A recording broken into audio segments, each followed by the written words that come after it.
আমি বাংলার মানুষকে একটা কথা বলতে চাই, আজকে ফিলিস্তিনের জন্য যেরকম আপনাদের আফসোস হচ্ছে, যদি আপনারা আগামী জাতীয় সংসদ নির্বাচনে মাননীয় প্রধানমন্ত্রী জননেত্রী শেখ হাসিনাকে আবার ক্ষমতায় না নিয়ে আসেন, বাংলাদেশ ফিলিস্তিনের মতো এরকম অবস্থা হবে।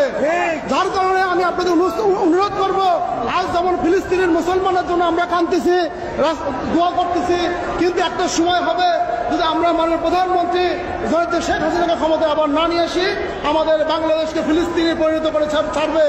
এই জন্য আমি ক্ষুধার্ত আহ্বান জানাই বাংলার মুসলমানকে, বাংলার মানুষকে, আমরা বাংলাদেশকে ফিলিস্তিনি করব না, আমরা বাংলাদেশকে ইসরায়েলের মতো তাদেরকে সুযোগ করে দেব না।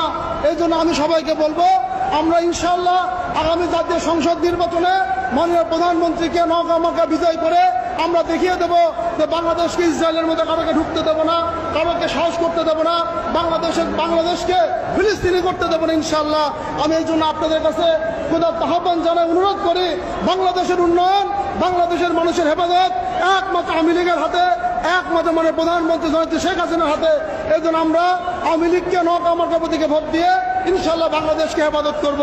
এই বলে আমি আমার বক্তব্য